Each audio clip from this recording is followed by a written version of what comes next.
Alors, à un moment donné, le chef départemental de la Résistance m'a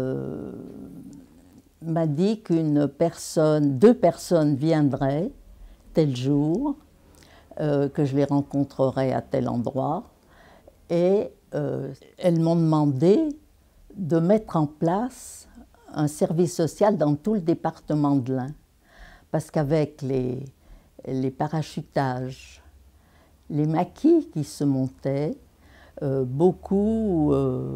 y avait de nombreuses arrestations.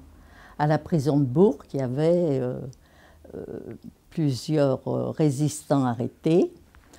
Et parmi les gardiens, il y en avait qui étaient contre Pétain. Et par exemple, je faisais parvenir des colis à ceux emprisonnés à Bourg par un petit laitier qui devait fournir en lait la prison.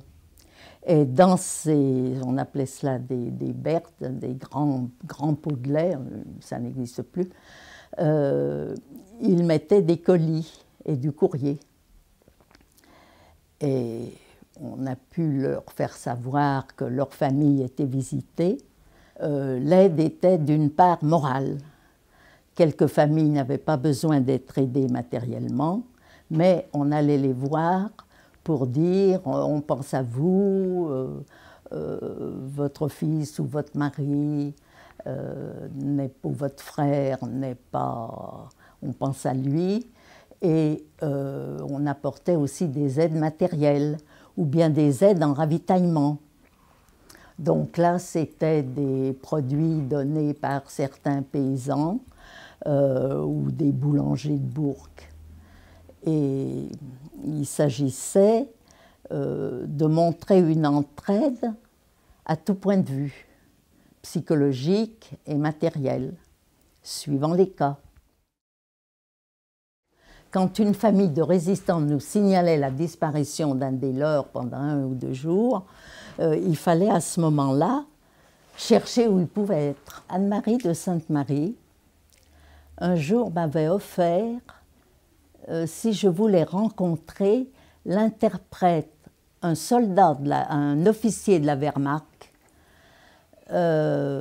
si je voulais le rencontrer chez elle pour lui demander des renseignements. Alors je lui ai dit, mais ce serait formidable, avec grand plaisir.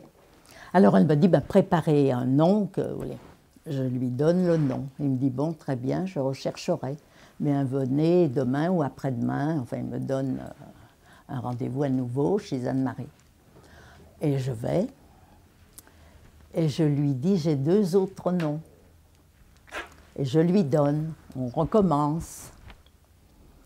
Et puis j'arrive avec une liste. Et il me regarde.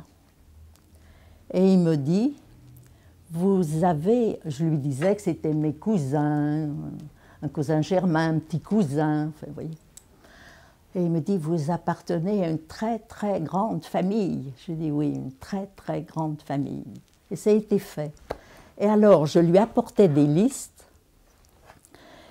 Quand c'était inconnu, il mettait un I devant. Quand c'était déporté, un D. Et quand c'était Montluc, il mettait M. Et quand la personne avait été fusillée, une croix. Et on pouvait en avertir les familles. Je ne sais pas si vous vous rendez compte comme ça pouvait être intéressant.